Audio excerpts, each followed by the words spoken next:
The NCS focuses on the overall livability of St. Petersburg by categorizing the survey questions into these 10 facets of community livability you see. These facets have been identified through extensive survey research as those that are most impactful to overall quality. And most importantly, these facets also tend to align with municipal departments, making it easy for city staff to find the information that's most important to you in the final. So all households within St. Pete were eligible to participate in this most recent survey. A list of all households serving those zip codes of St. Pete was purchased based on the most up-to-date listings from the USPS.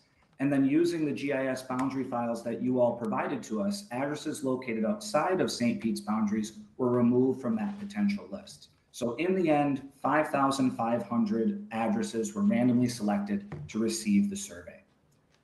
Those 5,500 randomly selected households received mailings beginning on June 16th, and this survey remained open for 8 weeks. The first mailing was a postcard that invited the household to participate in the survey. The next mailing contained the cover letter of instructions, a 5-page survey questionnaire, and that postage paid return envelope.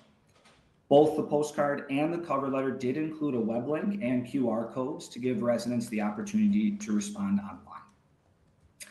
The survey was available in English and Spanish. All mailings contained paragraphs in both languages, instructing participants on how they could complete the survey in their preferred language.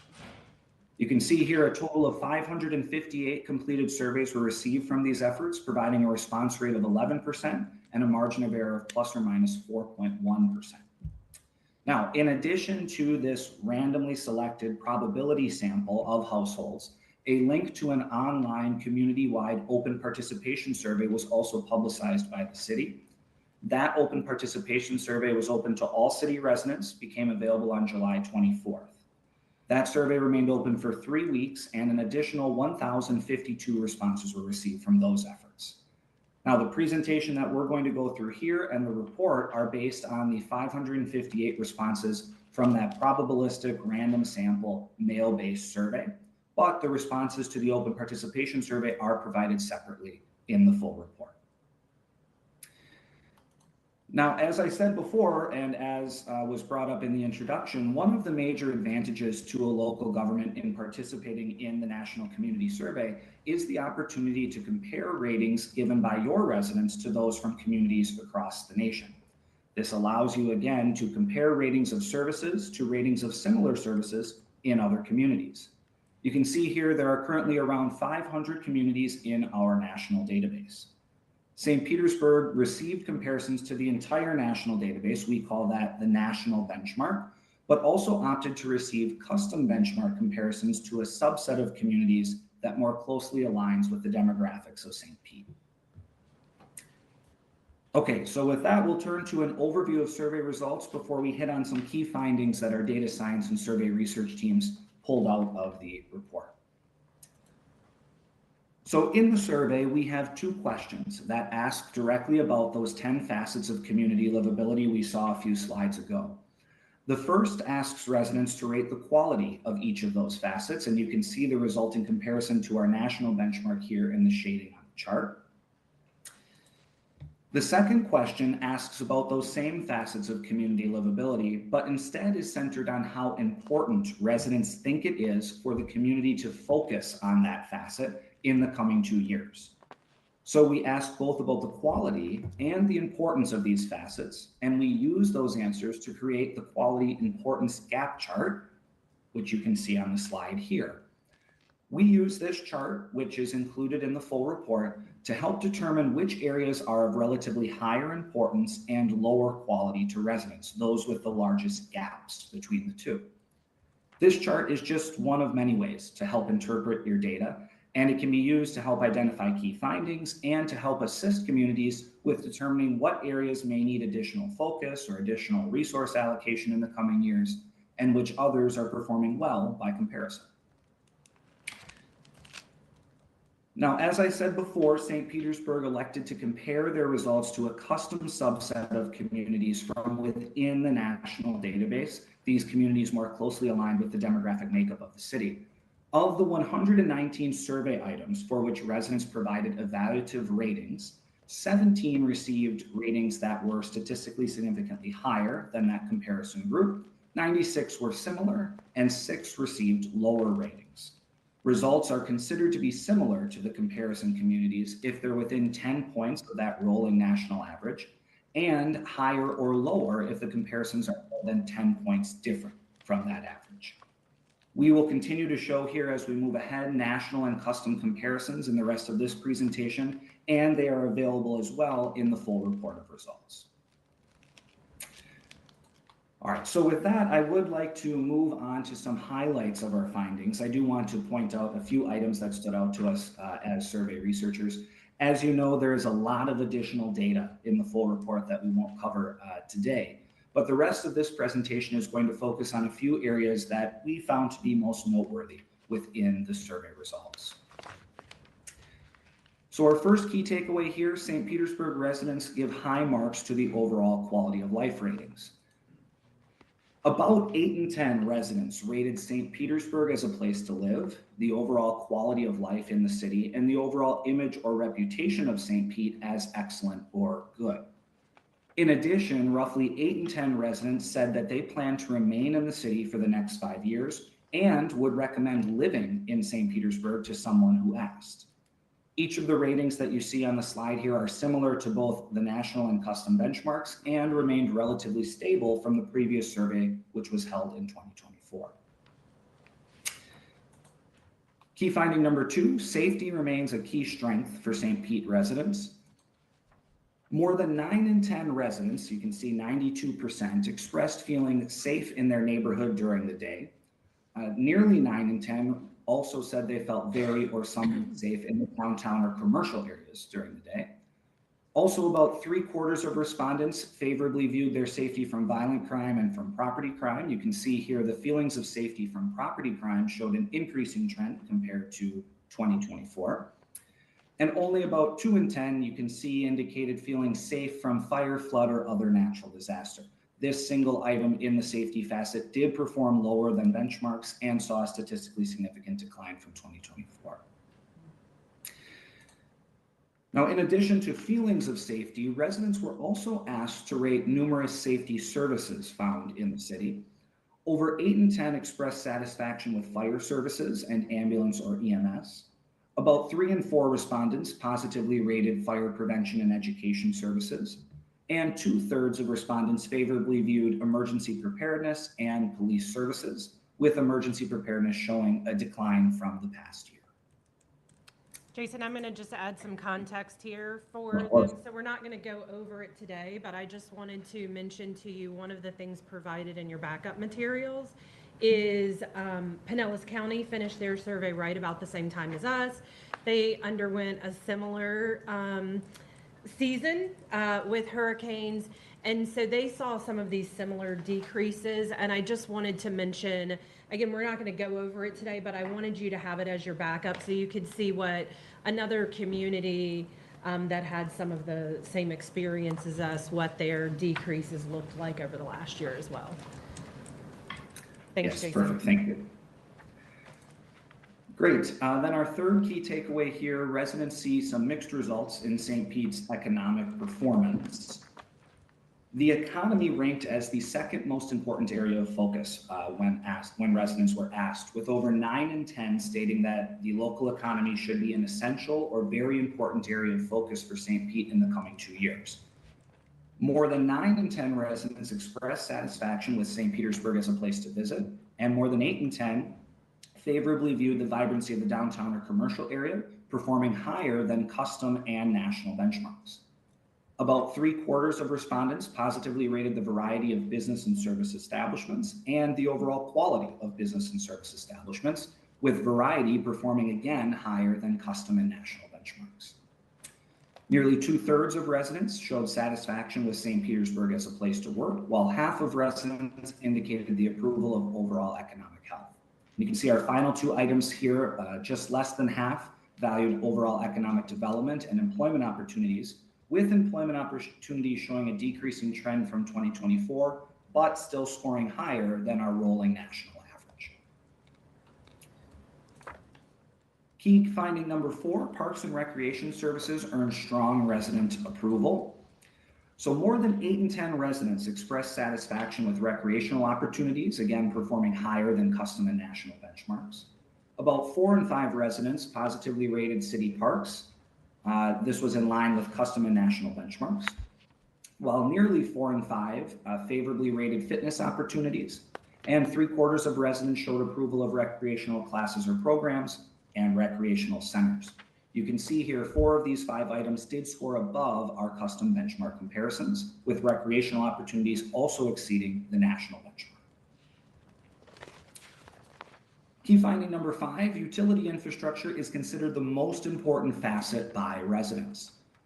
Nearly all residents, actually 96%, rated the overall quality of utility infrastructure to be an essential or very important area of focus for the city in the coming 2 years. This rating exceeded both national and custom comparisons and was clearly the highest ranked priority for residents in this survey. Of items related to utilities, nearly 4 in 5 expressed satisfaction with garbage collection. More than half of residents ranked positively drinking water and power utility services. And about half of residents viewed favorably utility billing, while just over half showed approval for sewer services.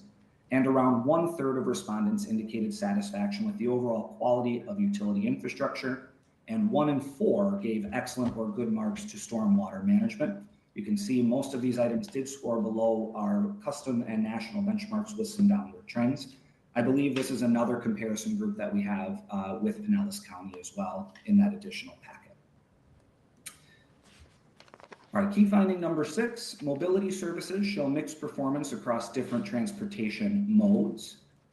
Nearly 2/3 of residents expressed satisfaction with the overall ease of walking in the city. More than half of residents rated positively the ease of travel by car and the ease of travel by bicycle. Fewer than half of respondents did view favorably the ease of travel by public transportation. This performed higher than our custom benchmark. And around 1/3 of respondents showed approval for traffic flow on major streets. Now, just as we saw with safety, we also have evaluations here of mobility services in St. Pete. About 2/3 of respondents expressed satisfaction with street lighting.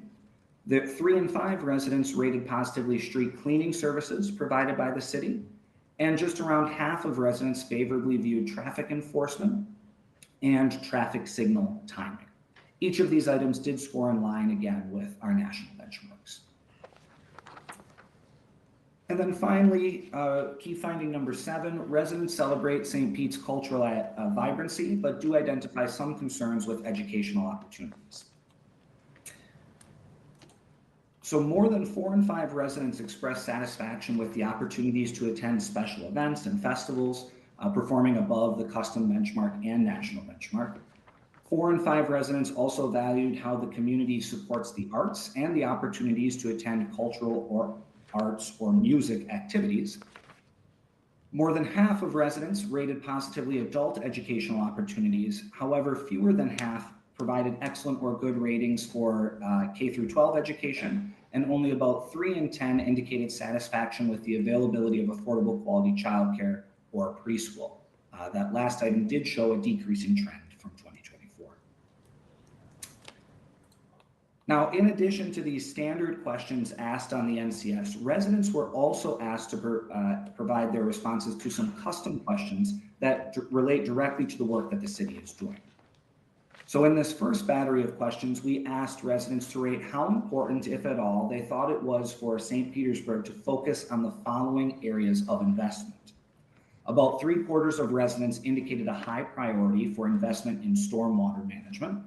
More than 2/3 of residents prioritized water and sewer systems and storm hardening critical city-owned infrastructure. About 3/4 of respondents expressed high priorities for addressing housing affordability, roadway improvements, and traffic mitigation. You can see the others listed here on the slide. And then residents were also asked to indicate how much of a source, if at all, they considered certain areas to be for obtaining information about city government, its activities, its events, its services. About 9 in 10 respondents indicated that the city website was a major or minor source of information for their family. Over 8 in 10 indicated social media channels as important sources of information, while around 2/3 stated that the city water bill and city council meetings were major or minor sources of information for their households. Now, in addition to those custom questions about general operations and communication with the community, the survey also included some very specific questions about the 2024 hurricane season and the recovery efforts. So about 6 in 10 residents reported that they were directly impacted by a storm in 2024. Additionally, around 6 in 10 residents stated that they had used a public service to aid in their household recovery efforts. Following that question, residents were asked to indicate which service, if any, they used during storm recovery. Around half stated that they had used a debris pickup service, while around 1 in 5 used the FEMA Disaster Recovery Center or another city service. Around 1 in 10 reported use of the disaster debris drop-off site and food trucks or food distribution. You can see here then the remaining services were used by fewer than 10% of respondents. And then similar to the question regarding sources of information for city activities, events, and services, residents were also asked how they received information on emergency preparedness or on, emergency preparedness or resources pre, during, or post-storm. About 8 in 10 respondents here indicated that social media was a major or minor source of information. Over half of respondents said that the city website and radio were sources that they used, while around 4 in 10 used mayor communications or neighborhood associated emails and newsletters. So a summary of our key takeaways here that we discussed above. St. Petersburg residents continue to give high marks to the overall quality of life in the city. Safety remains a key strength for St. Pete residents. Residents see some mixed results in St. Pete's economic performance. Parks and Recreation Services earn strong resident approval. Utility infrastructure is the most important facet identified by residents. Mobility services show mixed performance across our different transportation modes. And then finally, residents celebrate St. Pete's cultural vibrancy, but do identify some concerns with educational opportunities. So with that, I'll catch my breath here, and I'd be happy to answer any questions that you might have about the process by which we put the survey together, the results, the report, or the presentation that we just went through. Thanks so much for your time. Thank you. Jason.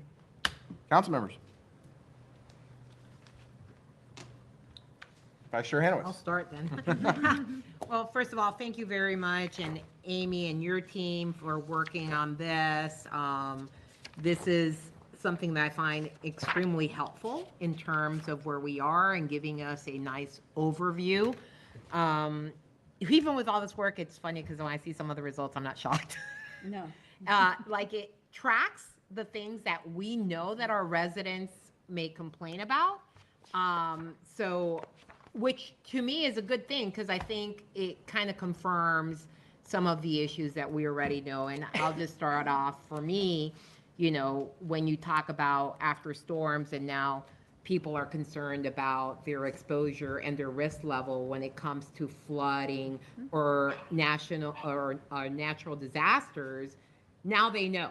Now they have a better idea of what risk, where they lie in that risk evaluation. So I think that kind of tracks with what we see in the numbers. And Amy, I'm glad that you put the Pinellas County numbers, but I think for a lot of people that come into our area that are from outside of Florida, have never faced a hurricane and have bought in an area that maybe has flooding and they didn't realize that it was low lying and all these other things that you have to be concerned about, or rain events in certain areas that tend to have more flooding when there is a high rain event. I think that you're going to get those numbers because that's what happened last year. Last year you had the events that made people realize what some of our risk factors are living where we live surrounded by water. So, and then the utilities part, not shocking to me. Infrastructure is something that my residents have brought up a lot. since I've been a city council member, people caring about their sewage plant, especially after the storms when you shut down plants because you have to, even more so, again, going back to the storms and their effects. So you have this, whether it's the utilities and the sewage plants or the stormwater management, again, going back to the rain events. Now you see it and you realize the importance of those investments. Interestingly enough, it's extremely high value for residents, but then when we get to the utility rates, people were complaining about having to pay more for utility rates, and I had to explain at many neighborhood association meetings that, well, you have to pay for the capital improvements that you need, and it comes in the form of utility rates, which sometimes I think we may have to do sometimes better in communicating, because sometimes our residents do not put those things two and two together, and understanding how the budget works and how those monies are part of an enterprise system, and they go back into that system for it to function. So, public parking, look, I have residents, we don't live in downtown. Most of my residents go into downtown. That's where they are going to have parking issues. And I have it myself. So I'm not surprised about the public parking, the mobility issue with public parking that came about in the survey, and the sidewalk maintenance, another thing that I noted that I also get complaints about. So those are some of the things that I saw in the survey that I thought were kind of validating some of the complaints that I hear. So it sounds like with the survey sample and with a statistically valid survey sample, it kind of tracks with what my experience is. I'm just talking for myself. So thank you all for the work that you've done. Thank you, Chair. Thank you. Councilmember Gibbons. Thank you, Chair, and thank you so much, Jason, for being with us and for your hard work on providing us with this survey. Did have a question about responses. So 11%, not very high. How did we get participation in this survey? What was the outreach strategy? Yeah, so participation for the random sample included 5,500 randomly selected households, and we included an initial postcard, a follow-up cover letter with the paper survey there. So if an individual wanted to complete it via pen and paper, they could. And then toward the end of data collection, we followed up with a reminder postcard saying, if you haven't completed it, please return it. I will say 11% is not out of the ordinary. Our standard is usually anywhere from about 10 to 15%. There are some higher, some lower, but the real goal here is to get our margin of error down as small as possible. And here it was plus or minus 4%. So we should be pretty happy with that. Gotcha, I appreciate it. And my other question was, do we have those zip codes that you can provide us with for the responses? They're in the report. So the full report that was a part of your backup, you can run those crosstabs a variety of ways to see which council districts, which zip codes. And again, because this was a statistically significant sample, they get weighted based on if more come in one area versus another. Did I say that right, Jason? You did, yes. We match it with the demographic and populations of the city based on the 2020 census and the 2024 ACS, American Community Survey. Gotcha, thank you for that, I appreciate it. And to the Vice Chair's point, I think you really confirmed what a lot of us know. For me, I've always been concerned about the number of educational opportunities that are afforded here. I think that kind of speaks to probably the downward trend that we see in our employment opportunities. So if there is any way for us to really sort of reach out to our educational partners here in the community and figure out some innovative ways for us to start filling those gaps, figuring out what the employment demands are here in this community. I know tech is really taken off right here in St. Petersburg, and so if there's any way for us to really, with this RFP that we have coming up for workforce, get creative there, I'd like to see that. Also with childcare, I'm seeing a downward trend there for the availability of quality childcare. I've spoken before about making sure that we work with those home daycare providers, specifically home daycare providers, to provide them with the training that they need and the resources they need.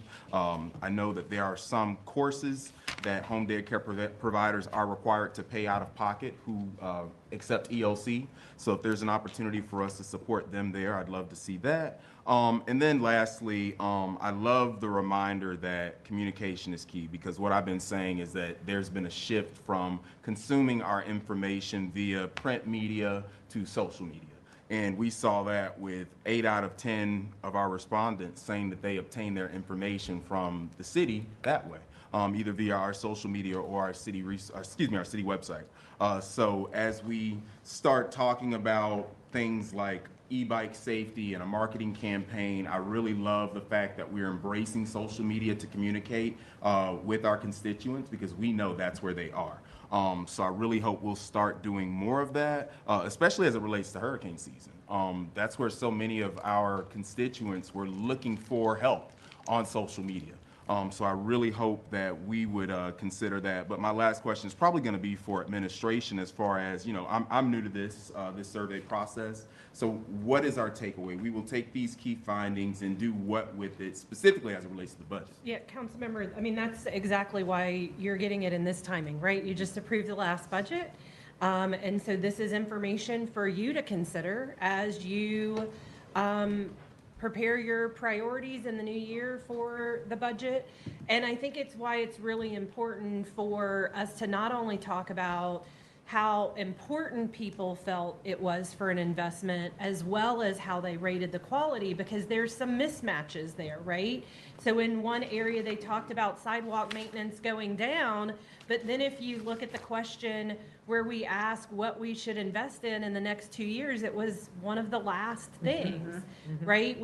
They talk about the quality of childcare, but then they say, no, they don't want us investing our money in youth opportunities. And so that's information for you to use as you help inform next year's budget.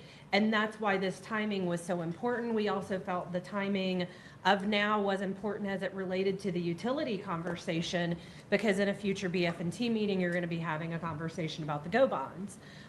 So the great thing about Polco is this is a once-a-year look at benchmarking us to other communities. But if there's something we want to know more about, we can survey people anytime. And I think there's more than 800 people who have said, if you want to know more about something, we want you to ask us. And so COMS is thinking about what their next survey around utilities may be, because council has shown interest in utilities, and you're going to have that conversation about our stormwater in the future. And so they are taking these results as well, and then digging deeper to learn a little bit more about what did people mean specifically. And so, we're excited for that kind of next step.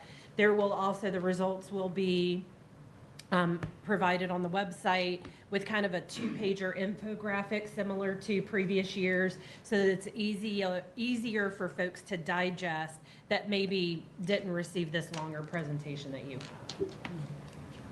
Thank you, Chair. Thank you. Councilmember Harding. Thank you, Chair. Actually, Amy, thank you for being ahead of me. That was really, aside from it being available to the 8 of us, that's what I was wondering, is how is it actionable on the administration side? I assume there's a process that this gets rolled out, but through your answer, Chair, I think that Amy, I don't think I need to ask questions. Amy's just got it all. I'll just Listen to Amy. I'll just mention, Councilmember, that right before preparing these council materials, Mayor's administrator team and his comms team and others received this exact same presentation. And so, we got the same preview you have now, and then throughout the year, we will continue the conversation about ways we can improve based on these results. So we kind of go through the same process that you do, have the presentation, and then we'll continue the conversation in various strategic planning meetings. My assumption is that stormwater took a big jump in importance compared to the last one. It was statistically significant, the differences this year, but it was already challenged last year, I would say. And just like the fear about natural disasters, We were worried about that result last year. And this year, now that people have experienced impact from a natural disaster, it's even more pronounced. I think they're pretty clear of their walking orders. Yeah. Yeah. All right, thank you, Chair. Thank you. Councilmember Driscoll. Thank you. And thank you to Jason and Amy and everyone who worked to put this together. It takes a lot to get the questions right, get the sample right, and put all of those results into a digestible format like you have here. And I, for one, appreciate all the additional information if you want to drill down on something specific. You know, some of us kind of like to do that in our spare time, so it's so helpful. And you look at a survey like this, and it reminds me of questions that I always ask when I'm talking to people about what makes our city special. You have to ask yourself, as a city, what are we good at? What are we known for? And on the slide that kind of gives the overview on quality of community livability, it tells us, you know, some things that we already believe in. You know, people talk, when I ask people the question, they will talk about our parks, they'll talk about our arts community and our culture. It's really nice to see that what we think is important actually shows up in a survey like this. It also shows us that we were right, that people think and we agree that we need to work on utilities. So it is interesting that when it comes to the values, they don't always match with what people think our spending priorities should be. We just have to figure that out. But this is just a wonderful snapshot to let us know if we're moving in the right direction as a city and as a city government with the things that we think are important to the residents that we serve. And it helps us get more aligned with that so that we can continue to thrive. I want to ask a little bit more about the mobility section here, because that is, it's an area that it's one of the only sections that I struggle to see what this tells us we need to do, because in the ratings, we didn't score higher than the national benchmark on any of it. We did similar to the national benchmark on most of it. And I look at this and I wonder, how does Evan Morey read this? How does James Corbett read this when looking at our you know, traffic or you know, our roads, our complete streets projects, our initiatives that we've been putting forward? Would those projects make these numbers go up? Because I want this to be an area where we say, yeah, this is something we're good at. This is something we're known for. And so when you're applying this to our goals and our plans, different strategies for improvement, how do you look at something like this that's just kind of in the middle and figure out what you can glean from it?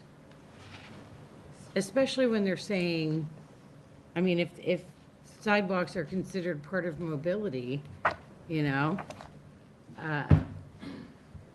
there's not a big appetite for spending more money on sidewalks.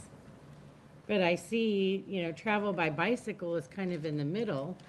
Does that mean we're doing okay? Do you see that and you say, all right, we're doing okay? Or 53%, that's not good enough. This is an area where our plans align with getting stronger in that section.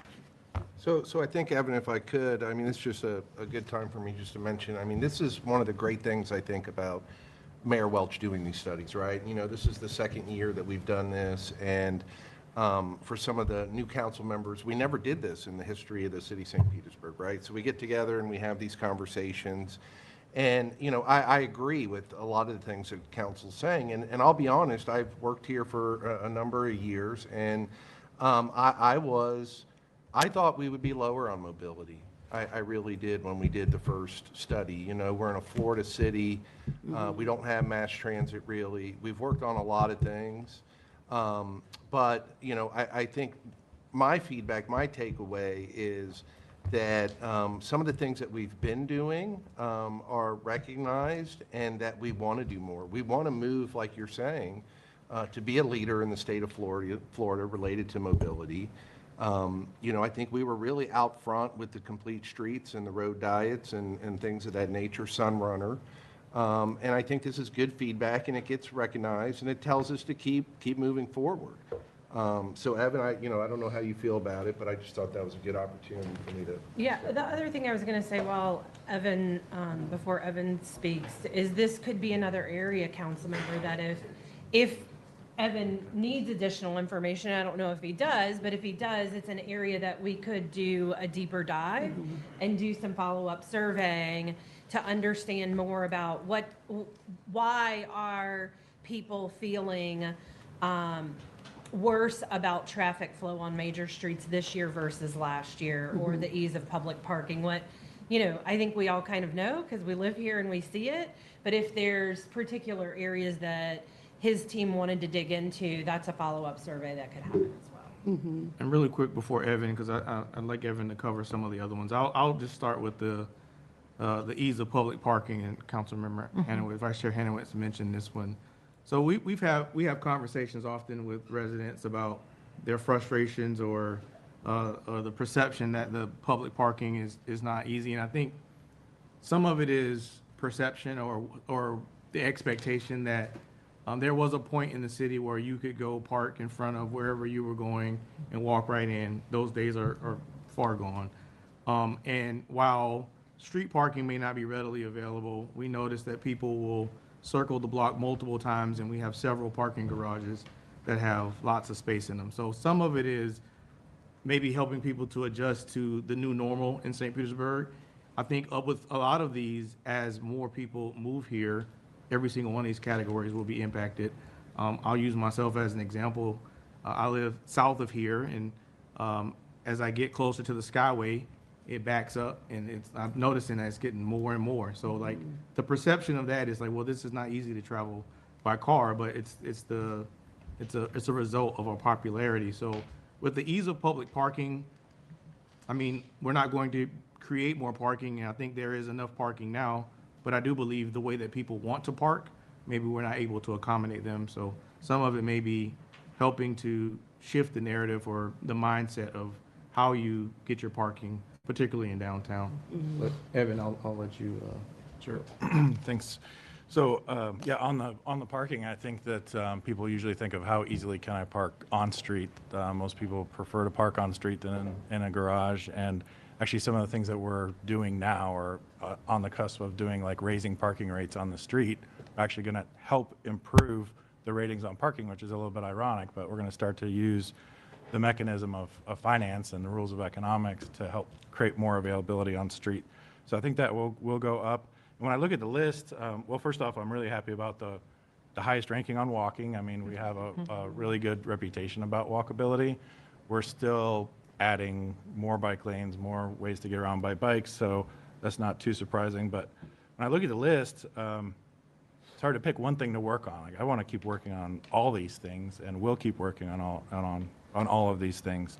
And one thing we've actually increased our investment in lately and a little bit spent more time on it is the traffic flow on major streets. So like the Smart Signals grant that we got for West St. Pete, where we're going to start to use technology to help traffic flow better and be safer, is a really smart way to go about improving traffic flow rather than just widening lanes. And I think as the interstate does get its express lanes, that'll probably go up, and the toll over the Skyway is going to be automated so that the toll booths come out relatively soon, I'm told, so that backup that James was talking about will hopefully go away. But I'm interested in digging into it more, but when I look at this list, it's a list of all the things that I want to keep working on and improving. That's great. What surprised you the most? Well, I might have been surprised last year, but these numbers Well, aren't that's too far off.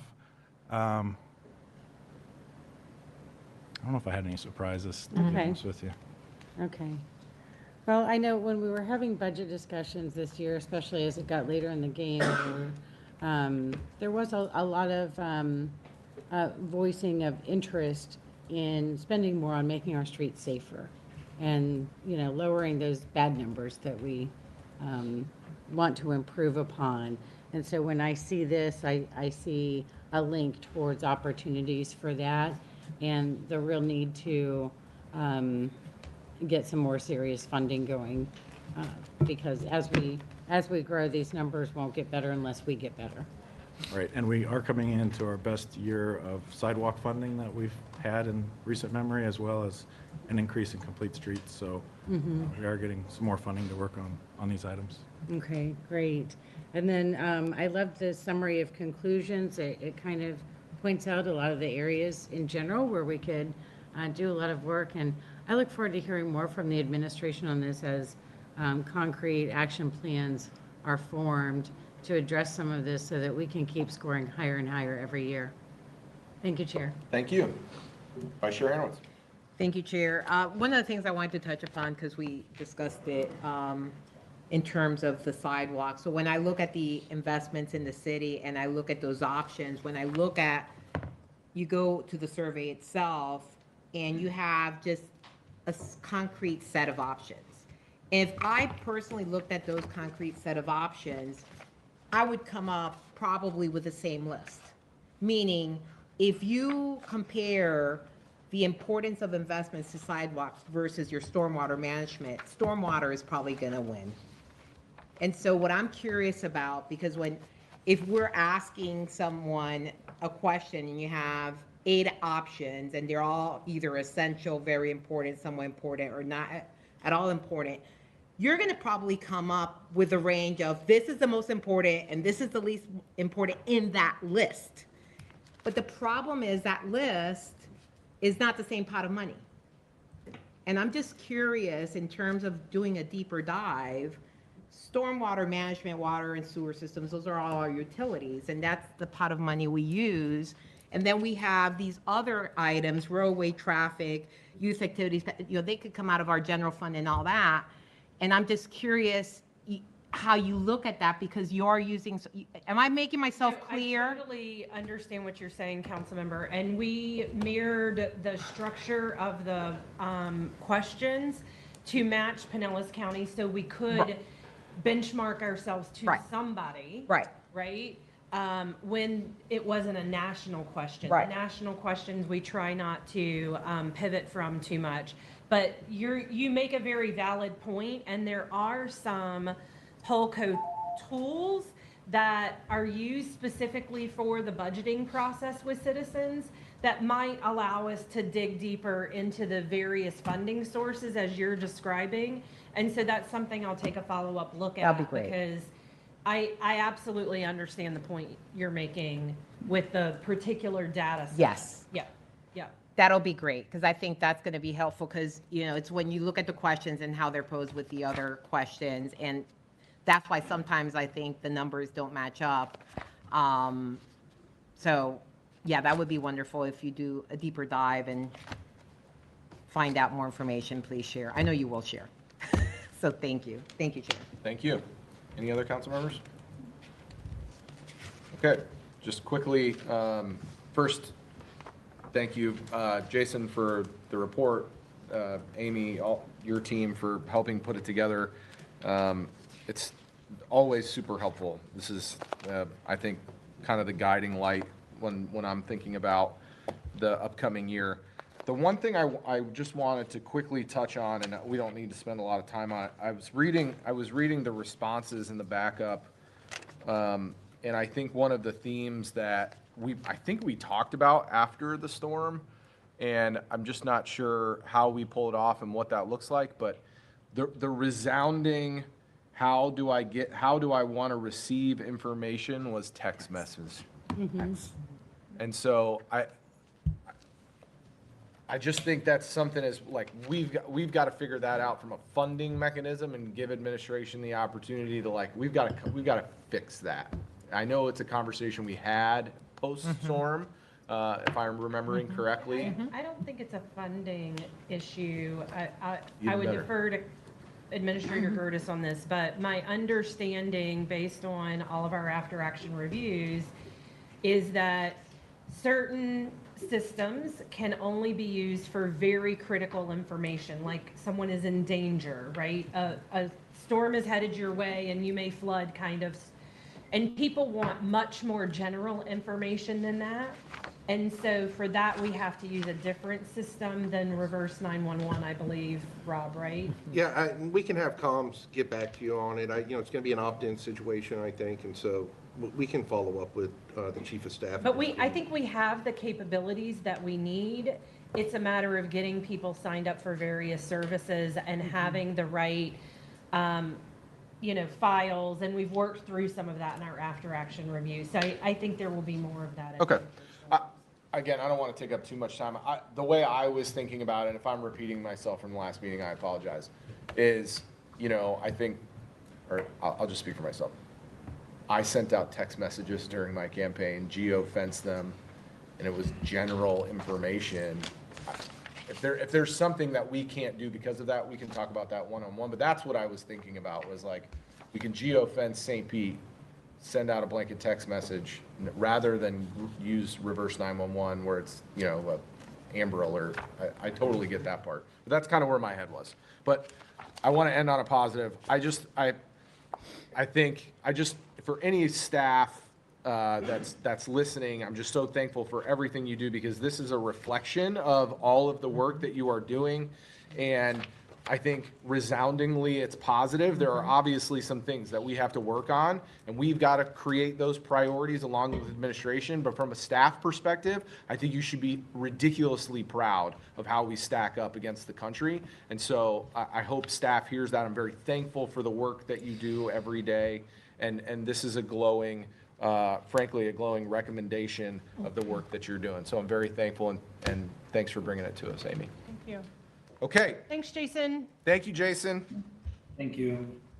All right, we're going to move into item 2, and this is a continued discussion about our downtown improvement district, and this is Councilmember Driscoll's item. So Councilmember Driscoll, I'll give it to you before our guests join us and start us over. Thank you. Will the next Jason please approach the table? Is that a Slim Shady joke?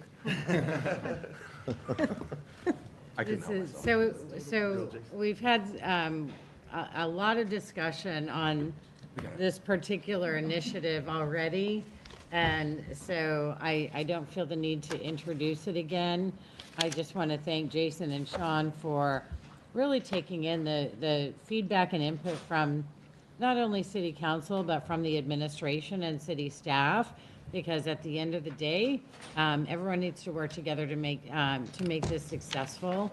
And the idea is for the services from the city and from this group to complement each other and work as partners in the community. So I'm excited to have Jason and Sean give us an update and see how we might want to move forward. All right, thank you. Welcome. Thank you, Chair. Thank you, Councilmember Driscoll. And thank all of you. As Councilmember Driscoll said, each one of you has contributed something different to the approach. We started this 3 years ago with a very different idea about how we might proceed, and what we have today is a result of a lot of collaboration. And I always feel like I need to say it, thank you so much for your service. You don't always get thanked in a way that you deserve, and each one of you puts a lot of time and energy into a difficult job. So thank you for serving on our council. I mentioned we started this 3 years ago. We originally had thought about a traditional business improvement district, and it has changed a lot.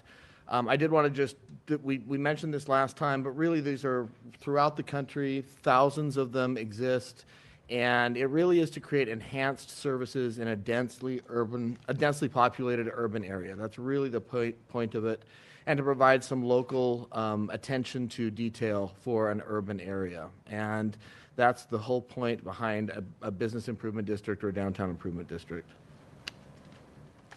I wanted to put this up. This is an editorial in the Tampa Bay Times. We did not pitch this. We didn't meet with the editorial board.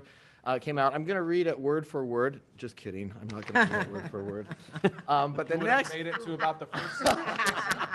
That was just a joke. That was just a joke. I did think that this, we pulled out a few different quotes, but this one was helpful. This effort isn't novel or Herculean in scope. This is something that hundreds of other cities have done around the country. And so we feel like we're in good stead following the example from other cities. But I will tell you, our approach, and particularly the funding strategy, is very, very different. I don't know any other city in the country that's using this funding strategy to approach something like this.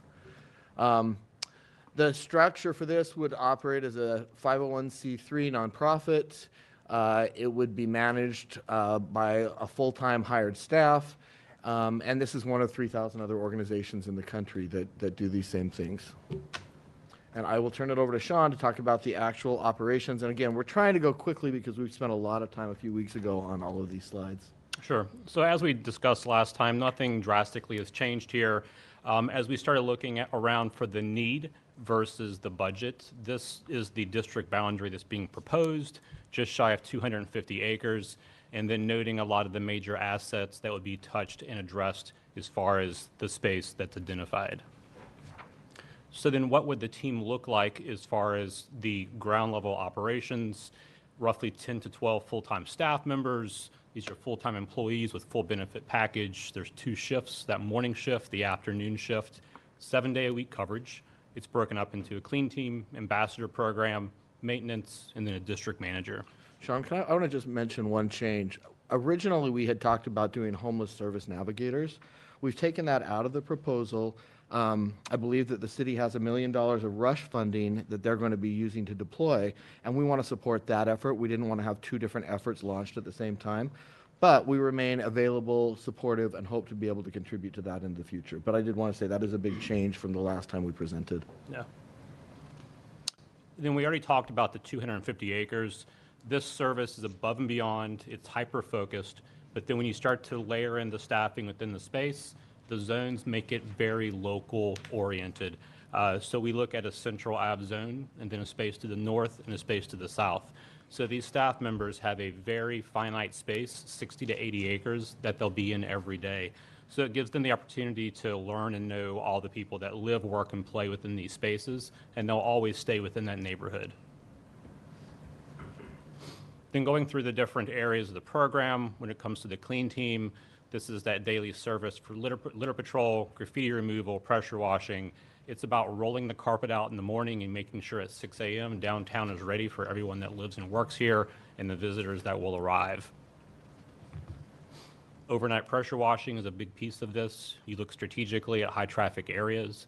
You work with the stakeholders in advance and have all the cafe seating removed on key nights. Overnight, they come in, back of curb to face a building is a deep clean on key signature blocks.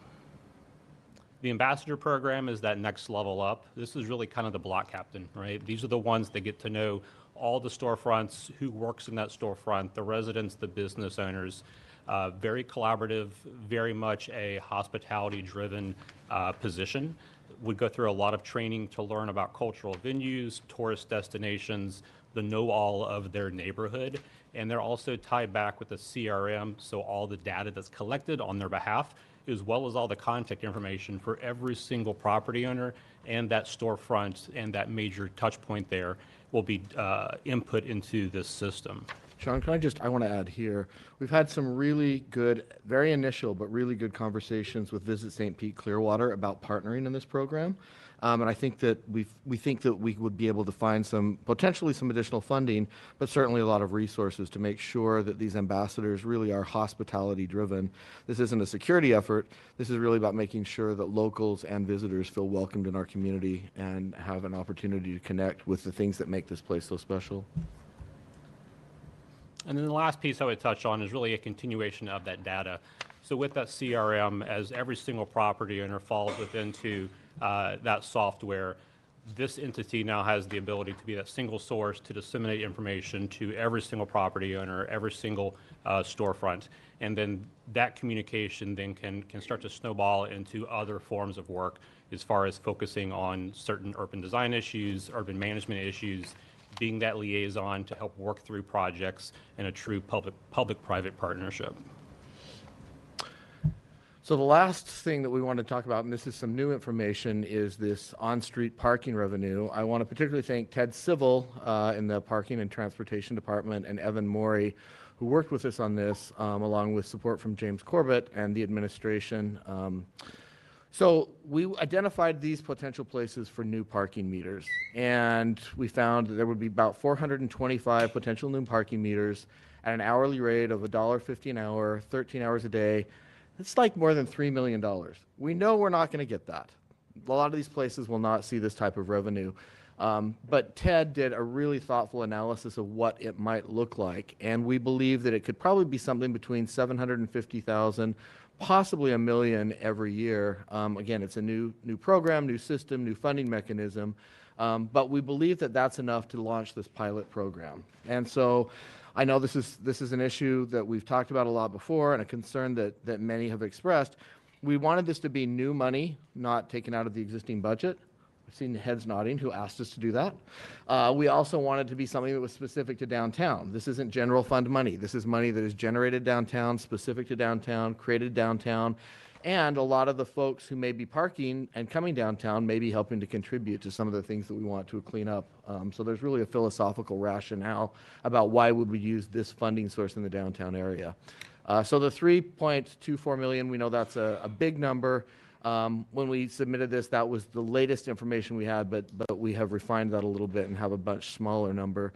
I will say that as we've had these conversations, there are some other areas that have expressed interest. So the Vinoy Place condominiums has expressed interest about possibly adding parking meters along the Vinoy Place.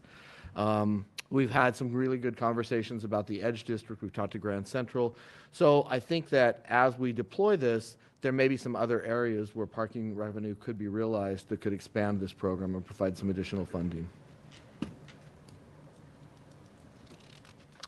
And finally, this was a big important point. I think Councilmember Gibbons really wanted to make sure that we had support from the neighborhood organization. So Ted, Sean, and I spoke to the Downtown Neighborhood Association, had a great conversation. They issued a statement that they are supportive of this. The Downtown Business Association is also supportive. Interestingly, they both said, we don't want to just give you carte blanche. We want to be involved in where the parking is deployed, what it looks like, where the loading zones are. We want to be your partners in terms of deploying this, but both are very supportive, along with the Chamber of Commerce and the EDC, who feel that this is going to be an additive to our downtown.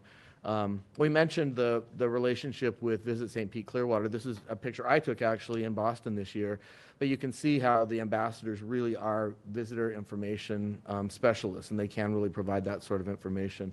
So that's a program we hope to deploy with Visit St. Pete Clearwater.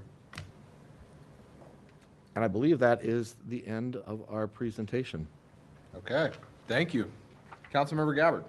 Thank you, Chair, and thank you so much, Jason and Sean, for how far we have come on this conversation. I had a business owner reach out to me yesterday and beg my support for this. The community is very excited, and my response is what I will say today. I think that we have been through enough reiterations of this at this point. I feel like we're in a really good spot, and excited to see how this continues to move forward from here. I hope you are no longer going to be stuck in committee world after today. So I have a feeling you'll be back at some point for an update, but hopefully we'll be able to move something forward today. 2 questions for you. The first question is something that we had talked about whenever we had met, and I'm not quite sure if we really touched on it at the last Cal, but I just wanted to make sure. Because we have the rush funding and because we are going to manage the unhoused services here within the city, recognizing there may be some opportunity down the road that we can move into kind of transferring some of that or working collaboratively together once you're up and running. My question is more, I think, kind of, if I put myself in the mindset of the ambassadors, I'm out on the streets, I'm, interacting with individuals, of all sorts on the streets, residents, tourists, unhoused. You talked about the hospitality training, but one of the things that we talked about that was important to me was what is the sensitivity training going to look like for individuals who are in these positions, because they're going to encounter the unhoused. And I want to make sure that when they do, it is with a level of compassion, it's with a level of education as to what our services are, and with the means to be able to really connect people to those services. So can you talk a little bit about what that training will look like? Yeah, absolutely. So thank you for that concern. You've expressed that, and we have taken that to heart. Actually, Councilmember Fig Sanders has helped us have some relationships and a meeting with the Homeless Leadership Board, the Homeless Leadership Alliance. So we're looking forward to continuing that. But certainly that is a top priority for the training, that they recognize everyone downtown, regardless of their circumstance, has inherent dignity, is an important person. Lots of people live downtown. Some people live in condos. Some people might live on the street, but everyone who lives downtown is important. And so that approach would be 100% with compassion. And also, I think, a constructive approach. I mean, I think, one of the worst things you can do is just step over someone who's passed out. So we won't be the primary point of contact. We're going to leave that up to the navigators that the city is going to be doing. But certainly everyone on the clean team and the ambassadors will all have that level of training, and will know how to respond and how to be really a force for good in the downtown, regardless of someone's social circumstances or economic circumstances. And I appreciate that. I know that's where you come from in wanting to do this work with us, and so I really appreciate that you'll add that additional layer of training. And thank you, Councilmember Fig Sanders, for being kind of forethinking about that and starting to make those connections. I saw Amy kind of move to the front. I don't know if you have anything you want to add about. I mean, obviously, it's not duplication of services that we were originally concerned about. It's more collaboration of services. So do you want to speak to? Yeah, Councilmember, I think, we would be happy to provide training about services. The homeless world is very complex. It changes annually. Yeah. So it is not a one and done kind of time, but it is also why we do not want an additional contractor to have to manage, right? People do better when they have continuous touches by the same faces. Certainly those ambassadors don't hurt. And, our team is training the Downtown Business Association Board in a couple of weeks about the resources. And so, we'd be happy to put something together and work with Jason's team as well. I might add, too, that it's our hope that in future years, as more funding may become available, we're actually able to contribute and work with Amy and her team to provide additional funding for additional navigators through the city. So I think we're trying to be super collaborative in this approach. Perfect. Thank you. I appreciate that. So my last question, I guess, is more around the funding. So, when I first reviewed the backup and I saw this number, I was like, whoa, we're talking about some real dollars here now, right? So, Evan, I don't know if you want to come up at all at this point, but, we look at this $3 million number, and then Jason said 750 to $1 million is kind of more realistic as to what you're thinking. How is this all going to work with an agreement? Just talk to me about the actual logistics of, how that money is going to be transferred.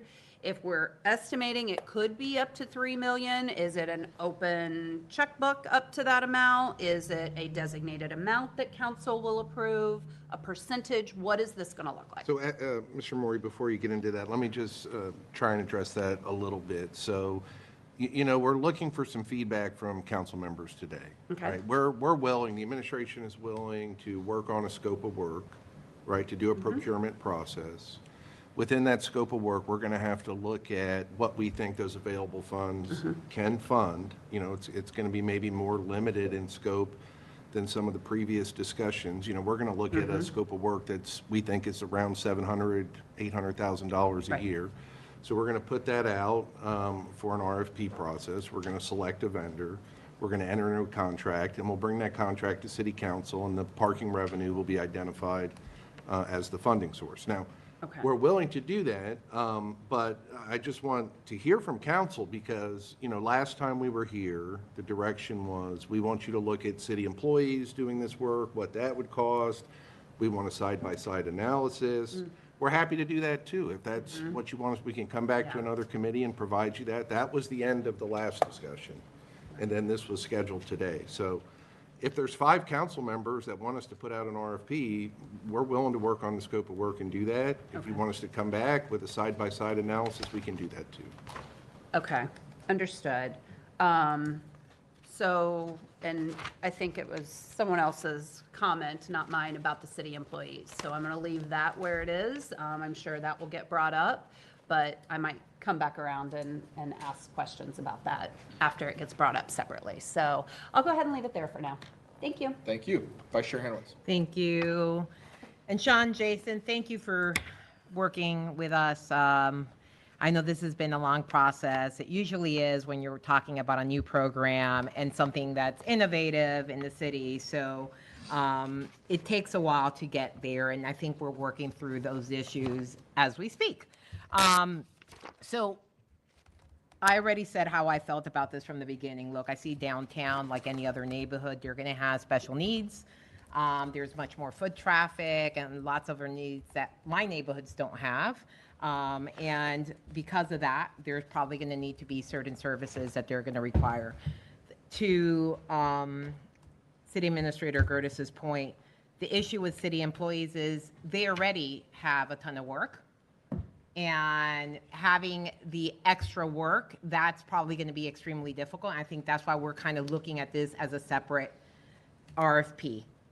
And for me, the funding and what I wanted, because legal, I wanted them to give me a variety of options because I didn't want to just leave it in transportation and looking at parking. And I think it's a very innovative approach. But the reason that I wanted to make sure that we discuss other revenues other avenues of revenue is the fact that you can do this in a variety of ways, and you can pay for it in a variety of ways if there is the will. So the issue is there the will? And once we hear from all the council, you'll know whether you have 5 at least people that think that there is a will to go forward, and whether or not this should go to RFP. I think with the city employee, I think you get back to the resources and how much we need throughout our city. And then if you're using revenue from that area, then it makes sense to go RFP and use services with that revenue. So if you're looking at parking in that area, that's a revenue source. To me, the CRA, I mentioned it already, is a revenue source. And I've had this conversation with legal as to whether or not we could do it through the CRA money.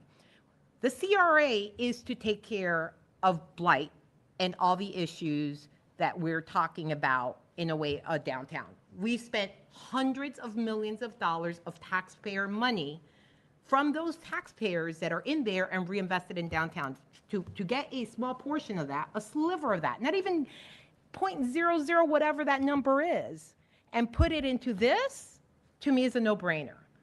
And if it ends in 2032 and we're going to have that discussion, there's also another mechanism to pay for this, whether it's parking or a special assessment. Once the residents there see the benefits of doing a program, they may want to go ahead with the special assessment process. So I think there are various ways of looking at this, and I think it's important for all council members to know, look, we just have to decide, is it important for downtown? The growth that we've been planning for a long time, we're seeing. Now we're seeing, and you don't want to get to the point where it's sturdy and people start complaining about X, Y, and Z. You want to maintain it because you have much more additional foot traffic. And so, and I just want to check with legal because I've made comments as to legal's position on certain things, but I want to make sure that you all cover it. And by the way, thank you so much for the memorandum on the special assessment districts. I think that it was a fantastically written document and summarized it, and it just showed that this is something that has been around for decades. This is not something new. And the same thing with the CRA and my conversation with McCall in terms of that we can look at it depending on the scope of services, finding ways, what's the scope of the program? If we're doing outreach services, hospitality/safety services, Orlando has something where they use it under the community policing method, and they can frame it under that. Same thing with the clean component, that takes care of slum and blight. There's an argument that you can use it for that. So there are ways legally that you can manage it within the CRA based on how it's framed. And the same thing with the special district in terms of forming one later on if the residents want to do that. So I just want to kind of touch base on those things. So council knows if there is an issue with using parking, there are other ways of doing it. Yeah, I think that was a great summary, council member. Everything you said is accurate. I think like you alluded to, final decisions on both of those potential funding sources would come with a defined scope of work and making sure, okay, once we would see an agreement and a defined scope, then we go back for that last look and say, okay, is everything in here, in the scope eligible for one or the other? And what would the mechanics be to effectuate it? But everything you said is entirely accurate, that both of those are potentially on the table. Right. And so I know that, and James, I know we just recently had a conversation because we were talking about the CRA and amending the plan and all that. And this would be something that obviously would have to be part of the amended plan if that's the route we wanted to go, because you'd have to make sure that it was in there. And you talk about the type of program. And by the way, programmatic services can be done. They've done it in the South St. Pete CRA. It would be kind of the same thing, and defining it within the plan is my understanding. So, and James, I know you're here, so I don't know if there was something that you were going to add, or if I was going to ask you a question. No, you actually said what we were just discussing. If we were to do it in the CRA, we believe we need to modify Table 2 to make sure that the scope would be an approved expense within a program in the CRA. And the only reason that I'm mentioning that is because in my mind, if it's something that is done in terms of, look, we're going to try this out as a program to see how it works, it's a pilot program or whatever, you're using, if we end the CRA in 2032, it's going to be a set time frame, and either your works or doesn't work. You're not taking parking money, you're not doing anything like that, and then you could figure out, if residents do like it, they may go the special assessment route. Frankly, the way the state is going and taking money left and right, we may see more special assessments happening in the future. But I think it's a good way to try out a program. And I think the CRA is specifically in that area. Now, you're not limited, by the way, if you're using CRA money, it's not just limited to the areas you're focusing on. But the reality is, if you're taking care of the areas that need whatever services, it's going to end up in those areas anyhow. It's not limited to the area because they have to be encompassed, the in-town CRA. But I just wanted to throw that out there to make sure that everyone knew that there are more than one ways to do this. So. Yeah, my suggestion would be that we start with this pilot, see how it goes, but it'll be iterative. It will change over time. And candidly, the needs of downtown will change over time. We think these are the most pressing needs today. 5 years from now, they might be totally different, and there might be a totally different scope of service just based on how downtown continues to change.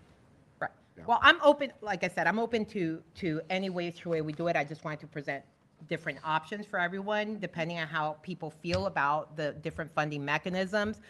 I frankly think we've had so much investment in downtown that if there are certain needs, they just need to be taken care of. So that's all I have. Thank you, Chair. Thank you. Councilmember Fig Sanders. Thank you. So again, hey Jason, how are you? Good. And how are you, Sean? So this has truly morphed into something from the initial presentation. And of course, my antenna went up when we talked about our unhoused, which was definitely my focus on this. And for those in reference to what you said about the introduction to this initiative, to the Homeless Leadership Alliance and COC, came from a pure, sincere need for our business owners, especially downtown, to understand the unhoused market. Although they can appear to be a nuisance to some, they are a mission to others, and why they got that way. And so hopefully from the partnership with that, we can get these same business owners some of that same energy that they had when they came into council to work with us in helping us to provide. This is something completely different than the outsourcing of the unhoused advocacy, because we always need business owners to help us in that sense with working with our unhoused. So I'm glad to see this. I'm still in the same place. I'm not supporting anything that uses other taxpayers' dollars other than the ones generated in the area that they're going to serve for one particular section of the city. I'm still there, not going to change, not going to move on that one. But I am glad that we are incorporating Amy and her team to increase in a city-wide effort to include downtown. Because anything specifically for downtown with other outside taxpayers' dollars was not going to get my support. So I'm glad that we're actually looking at something that will not only improve the services for downtown, but citywide as well. So I'm glad about it being 501c3. I'm glad that we're looking at the parking issue, because I supported that. I think I may have been the one to talk about city employees, and the reason why is because my goal is bigger than just downtown. When we look at employing someone to do that, with the city of St. Petersburg being a no check the box city, we are a phenomenal employer. And if we're doing something citywide, I think our city residents should also benefit from that. And if that's us being able to hire an extra 5 to 10 people to also celebrate our benefits, to celebrate the extra money that we're putting into another program, that's where that's coming from with me. You know, if we can give our citizens, our residents, employment, because we can't tell you who to hire, but we know what we need. And speaking, you know, of the district, and it may, you know, be sunsetting in 2032, well, that's a long time for us to employ some of our city staff. And I think those need to be the first ones to have the opportunity to benefit from this, since this is something that we're going to be looking at citywide. So I was that person recommending city employees, and I'm still recommending city employees, because you're here in the city, you're asking for assistance, and we are actually, whether we're out of the pocket directly, we are still supporting this program. You know, because people always say, well, it doesn't cost us anything. Yes, it does. You see how much time we've spent in talking about this? Multiply this time, salaries, and every person in the room that's actually dealing with this program. So no, it wasn't free, and yes, we are supporting this program. I think that was the only thing that I had for now. As far as moving it forward, like I said, as long as it's not spending anybody else's dollars for one particular section of time, and we are going to accrue the dollars from your taxpayers' dollars, your TIF dollars, your parking meters in that area. Oh, I know, I'm looking at the last question I had. How did you decide on the routes and of the parking meters, and did every business owner agree to have additional parking meters on their streets? So I'll let Sean did the route. He went out and walked and looked at where we do not currently have meters, where there are holes maybe in the downtown area. And I wouldn't say that every business owner, what they have said is they're supportive of the concept and they want to work with us as we develop this program. So they said, yes, we think the services are needed, and we support parking as a revenue source. And we want to work with you to decide where the loading zone's going to be, where there is still free parking, what are the hours going to be, what are the rates going to be. So they want to be at the table, which is what we want too. I mean, they're the ones, in a lot of ways, those local small businesses are the ones that are bringing people downtown paying to park. So if they're the attraction, they should help to decide how are we generating this revenue. But the Downtown Business Association and the Neighborhood Association both said we want to continue to pursue this. We think it's the right thing. But we're not just giving you a blank check. We want to be at the table and help to decide where these things get deployed. And candidly, we wouldn't want it any other way. Okay. Did you want to add to this? I think Jason really covered it. You know, we identified the boundary based upon need, and then we went back to see what available parking was there. 100% of the available parking is not noted to be metered. So there's areas that are still 2-hour free within the zone. Okay, so they'll remain free. And the reason why I say that is because small business owners, they do generate a lot of business because it's easier to get to.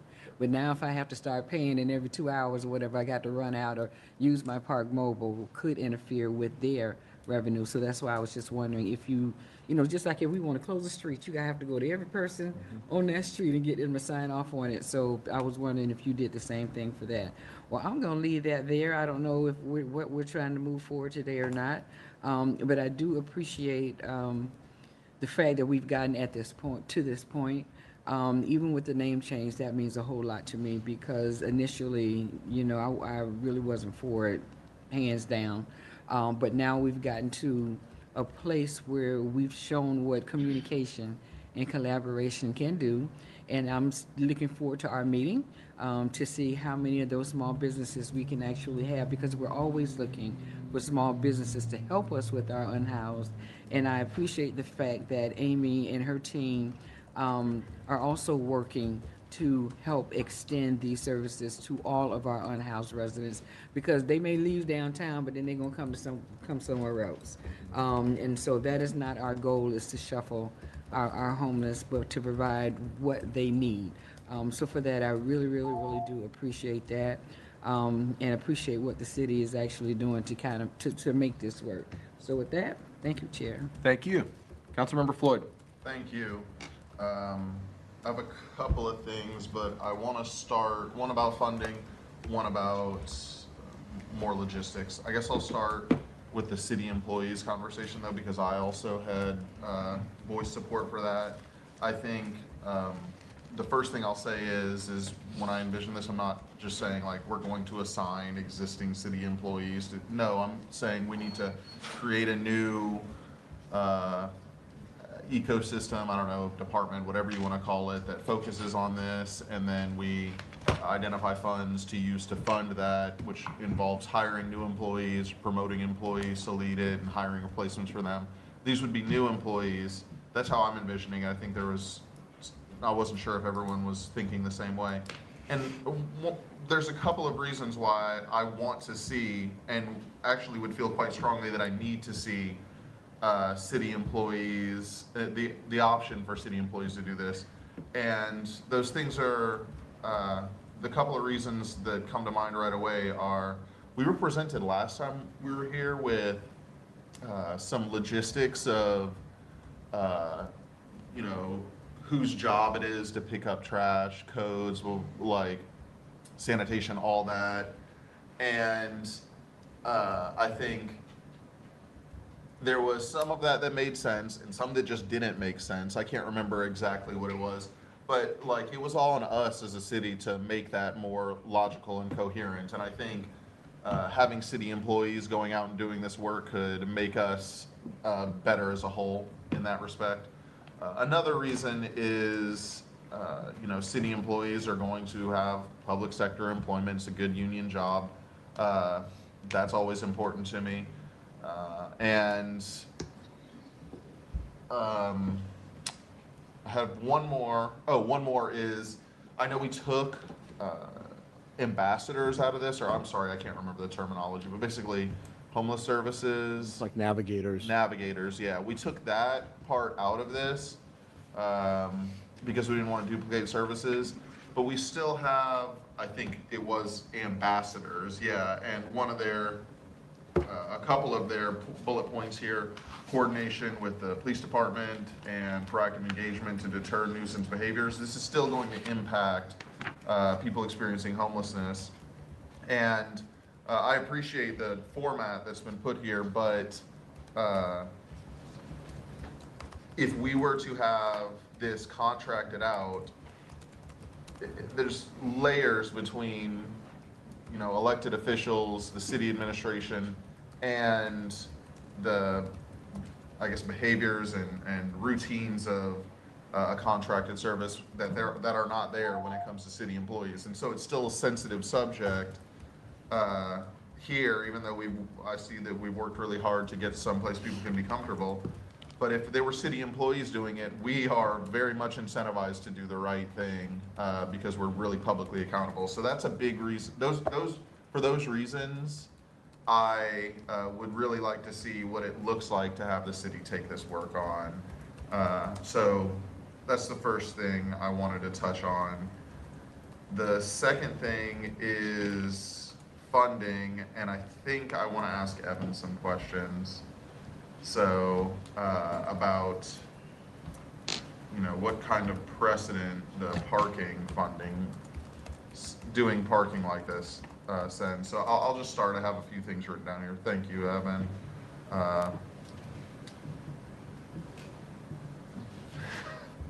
What's the process of adding new paid parking areas? Like, I know we've talked about parking studies in the past. We've had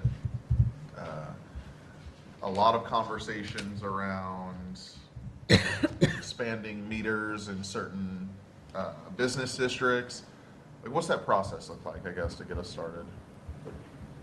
Well, first off, I think that in this area, the core of downtown, any space that's not metered really should be eligible for paid parking. And in the past, we've worked with business associations, individual businesses, maybe not exactly the same, but similar to what's been happening here with working with the Downtown Neighborhood Association, Downtown Business Association, and we try to get that buy-in, and maybe you don't get it from every single storefront, but you get a buy-in from the majority that there's kind of a consensus that it's an okay thing to do. We don't typically want to force meters, and I don't feel like that's what's happening in this case. So I think it's appropriate to meter these spaces. It's really just a policy decision of, do we want to use parking revenue funds for this purpose? And I think that it would set a little bit different precedent, but not completely different, because we already reinvest parking revenue in things to enhance downtown, like the loop. So not the same, but similar already. Well, you lead me to exactly what I was going to get at. I know we've had conversations with like Grand Central about putting parking meters, and the conversations turn towards, well, can we get revenue dedicated to us? And that's always been iffy, at least in my mind, or am I mistaken? Well, we have not done that before. Okay. And where we reinvest the parking money, we try to have some kind of rational nexus, and I think we have always gotten there, and we could get there with this, where the people that are coming downtown to enjoy it, pay the parking, are getting to enjoy a cleaner environment, and they could be causing some of the trash or the issues, just the use that needs to be picked up. I think it would be not impossible, but a different level to just tell a business district, here's a check, go do whatever you want, because what we're talking about here is being fleshed out for exactly what the money would be spent on. Okay, yeah, I hear you. The difference is, us having a nexus, and we're really controlling what goes on, as opposed to, I don't know, breaking off a business district a piece, but, and that makes perfect sense, and I think it's totally reasonable. But I just wanted to make sure I understood how those conversations had gone in the past. Okay.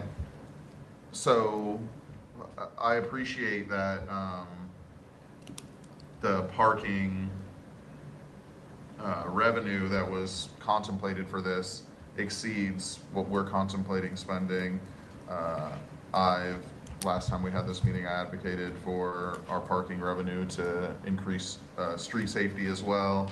I think that there's still opportunity here when we're adding spaces. I think there's opportunity for hourly rates to be higher still, personally. And then, but then to the point about the CRA, I also am interested in CRA funding too, if we were going to do something like this. It really does seem to be quite a direct connection, and we're going through that process with the CRA right now.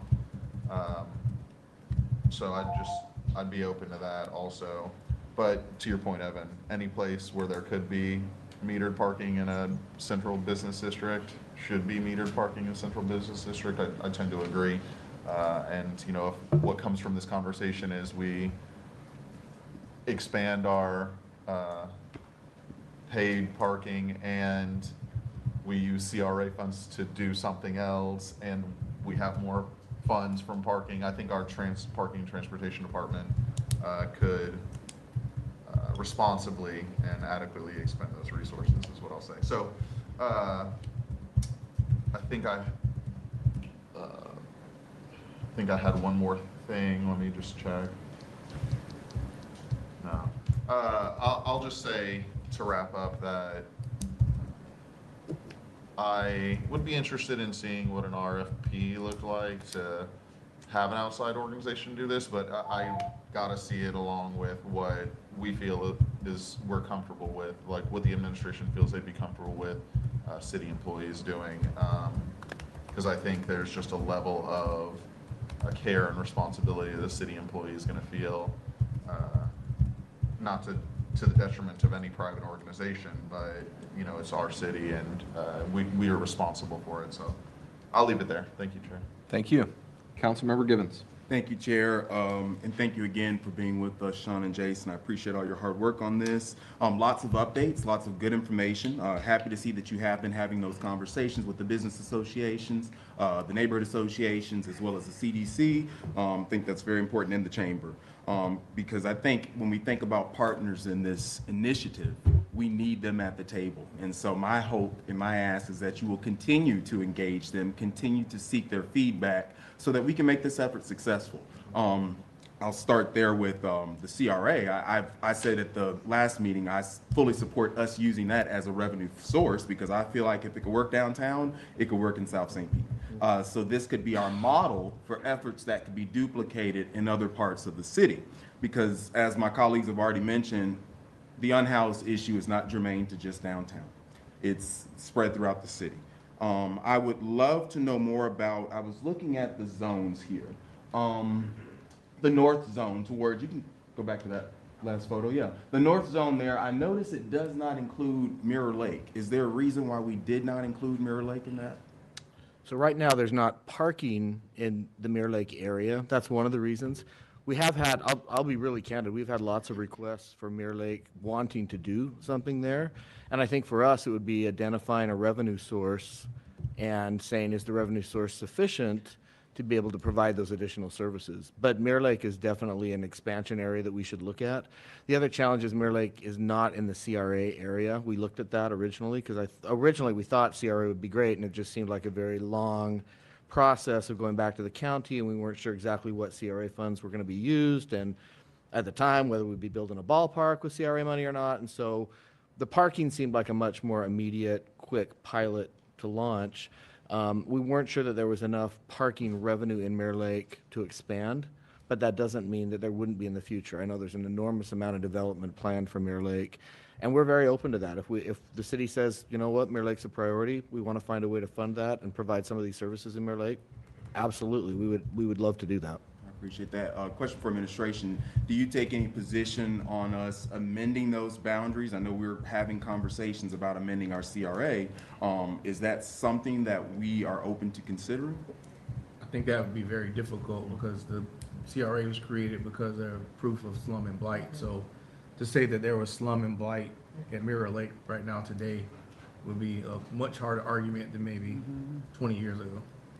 But I also understand that CRA is also a great way for us to look at addressing operational issues, right? Programmatic services. So if there is a gap in programmatic services in that area, could that be an argument? Again, I think that we could potentially look at modifying the list of approved expenses in the CRA, but I would be of the opinion that the boundaries of the CRA should remain what they are. Okay, I appreciate that. I do like the idea of us at least examining what it would look like if city employees were to be used for this. I would agree with my colleague, Councilmember Floyd. I would like new positions created, not for us to amend current roles. And if we were to create new positions, I think when we spoke, Jason, you said this might be close to maybe 12 jobs. Which department would this fall under? Is it codes, housing, neighborhood relations? I don't know if there would be we'd have to think that through. It may be a division that would be specific for this if we were to do it. Certainly, if we were to price it out, we wouldn't split it amongst departments. We would try to create a division that handle this all in one area. Gotcha. And that's what I wanted to hear, that it wouldn't be split up. So thank you for that. And then lastly, I do love the fact that we are working closely with the administration on this. I think it's all about collaboration. Let's work smarter, not harder, especially if we're doing the same work, trying to help the same people. The last thing I just want to say is that I really want to work with you all, and I hope, we can work with administration on really defining the scope of this project. What is it all about? What is the goal? Who do we want to help? I heard a lot about tourism, Visit St. Pete Clearwater. That is great, but I don't want the focus to be strictly tourism related. I think there's enough services out there for us to make sure that we can disseminate to our business community, local residents, including our unhoused, making sure they get connected to the right resources. Love the fact that we are working with Visit St. Pete Clearwater to make sure that our tourists are in tune with what's going on here in St. Pete and the amenities that we have to offer, but I want to make sure that this remains focused on St. Pete residents and business owners. Thank you, Chair. Thank you. Councilmember Driscoll. Thank you. Just a couple of notes about the CRA. This has been talked about. There are some holes in the map that would be kind of hard to navigate. Mirror Lake is not the only one. It's an unusual map. It's a little bit Swiss cheese-like when you look at how it was originally put together. So that was one of the first challenges that we noticed when we looked at potentially using the CRA funds. The process is long and it may not result in what we want. But most importantly, this is now starting on a much smaller scale than what was originally envisioned. The idea now is for this to be a pilot, a testing ground to see what works, what doesn't, how to make it better, and then hopefully to expand it to the Edge District, to, north of this area and south of this area, expand it over to Grand Central, really focusing on those areas where quality of life the quality of our surroundings and our economic development, our tourism enhancement is really, really important. The effects of tourism, this isn't just to help tourists, but it's to help the effects of tourism. It's to help manage the effects of tourism, which can be litter, which can be, you get a lot of foot traffic, you get a lot of other stuff that comes with it. But just going back to the area here and using CRA funds, it's going to give us some challenges down the road when we want to expand, because we've gotten used to that same funding source. And I have a feeling we'll be expanding this before 2032. So then we'll have to be back at square one, figuring out how to pay for all this. This is aligned. I think it's a great idea to have it aligned with new parking meters, because as we grow, we will be adding new ones. We've added more since I started on city council, thanks to Evan talking me into being okay with it and feeling a comfort level with it. But that's just something that happens with growth. And so I do see all of this coming together and having that nexus, which seems to be the word of the day today. So I do like that, and I especially want to point out that I like that it won't be these stand meters. I know there's a special name for them, but instead it will be the signs, because in other cities where you see that there's just the small sign, you had a picture of it on one of the slides. It just reduces clutter. I see parking meters as clutter, and I hope that eventually every single meter that can be turned into a sign will be. So there's that. The question that I have is about the timeline. So if we were to decide today that we'd like the administration to move forward with a scope of work, first, is that something, you've got a ton of information here, but are you going to bring in Jason and Sean to help with this? Because they have really become masters at it. They're so well versed in this, and I think we need to continue to lean on them for guidance on this and consultation for as long as we can. And, you know, through the ramping process. So I hope that they'll be involved, and I'd like to know, maybe, you know, among all of y'all, can you tell me how long can we expect to wait before the sneakers hit the ground? I think Evan, I don't want to speak for Evan since he's sitting right here. I think Evan had mentioned at one point, it's a fairly quick turnaround time once the decision's made to implement the parking. So that happens quickly. And I believe that, I don't want to again speak out of turn, but there's an interest in fronting some money from the existing parking enterprise fund. So we get started immediately. We don't wait for the funds. We can get started with the program.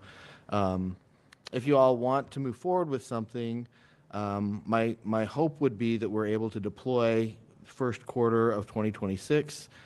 We can launch very quickly, and our dream would be that we could launch something February, a soft launch in February, and have a more formal launch in April. I think that is one advantage. I think Councilmember Floyd and Councilmember Fig Sanders talked about some advantages of maybe having city employees. One distinct advantage of having a private nonprofit is you can move a lot more quickly typically. Right. So that's a possibility. So if I could, Councilmember, Yes, I'm not please. sure that aligns with our procurement procedures. If we did an RFP and a scope, you know, and then we had to engage a contract and bring it back to council. So Tom, do you want to talk a little bit about, you know, what that process might look like and a timeline for that? Absolutely. And just to, you know, just generally speaking for our procurement process, the lion's share of the time is developing the scope of service, right? We get that kind of squared away. We could issue an RFP, have it on the street for 2 weeks or a month, get responses. The actual process could take maybe 2 months, 3 months, once we have the scope completed. Now, I mean, that's one avenue. I think that's the avenue that we're leaning towards, is developing the scope and then developing it or issuing the RFP, seeing what opportunities or who other providers might be out there. Okay, and in the meantime, let's say that city council decided now that we want to move forward with this and use the parking revenue. Could Evan go ahead and start that process of acquiring the equipment, getting things set up? And I don't know which one of you to look at. So- Let's say he could get this stuff going in a month. We're still working on the procurement process, still working on the you know, it's not launched, but guess what? It does take some funding to launch. So if Evan was able to get that funding stream going sooner, number one, is that okay with the city attorney's office? And number two, would you be ready to have that fund that it comes into? So I think we'd want to think about that some. I mean, first of all, I think we can put parking meters in anytime we want. Let's go, yes. We like to work with the business associations and the neighborhoods to get everybody on board. That's why, you know, when Grand Central, you know, said, hey, or the Edge said, look, we don't want them right now, you know, we backed off. So we can start to prepare for that. I would not want to go forward, I don't think, with installing them until we had an approved contract by city council. Because if something were to happen, we're telling the Downtown Neighborhood Association, look, we're doing this because we're going to do this program. And if something eventually happened to the program and we had put parking meters out there, I'd be concerned about this. So I just want to think through that some more. You know, I hadn't thought about it yet till you just brought it up, but, so I wouldn't want to commit to something today. Yeah, okay. I'm just thinking it is going to take some funds to, We a have little bit of existing funds to get the, oh, you do? Okay. We can- Never mind. You know, you don't always have to say it. But I'm glad you did. All right, so if the committee wanted to take some kind of action today to signal to the administration that we'd like to move forward with, them to move forward with creating the scope of work, is that something that would be appropriate for today? Sure. Councilmember, you could, just like similar, Cal, you could request administration to prepare a scope of work and begin the RFP process. Obviously, that's an administration decision, but it's appropriate for council to make that request if you choose to. Okay, and would it suffice to have that here today and have that be it? Or would we need to request that a resolution be done that we move up to city council to vote on November 6th? Just to ask them to do a scope of work. Right. So the ask, if it's a motion here, it's not a binding vote. So you would need to do, if you want that, you would have to do that upstairs. It doesn't require a separate resolution, though. You can just do it as part of an action item under a committee report. So committee, yeah. Right. So you would do, if you chose to, you would do a motion here. If it passes, then it goes upstairs for that action as the body during a council meeting as part of a committee report.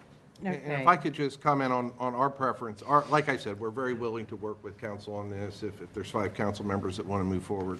I think from our perspective, from a timing perspective, it would be better if you take a vote like that we're going to prepare a scope and we're going to issue an RFP. As opposed to coming back and then discussing the RFP and doing the analysis with city employees and then revising that and then coming back. So if that's what y'all want to do, we can do that. But from a timing perspective, and if you're ready to move this forward, I'd rather the vote is just prepare a scope of work and issue an RFP. We're willing to do that if that's what 5 city council members want. So. Right, okay, well, we'll see what everyone thinks about that. And I'm sure you're open to one-on-one conversations about Absolutely. to follow up on those analyses. All right, thank you, Chair. Thank you. Councilmember Gabbard. So I kind of kicked us off with this conversation, so I'll bring us back full circle. I kind of hear up and down the table here 2 different conversations. I think I heard 3 that said they would prefer city employees, and then a couple that, were more open to the RFP process. So if there was a motion today to instruct administration to move forward with an RFP or to request, thank you. And that kind of actually leads me to my other part of my question. The city employee piece of it, I still think there's, an opportunity to explore that and what that looks like. Could those 2 things kind of run in parallel? And we could do the RFP, we could see what kind of responses we get. You all could do your analysis of what it might look like to hire city employees.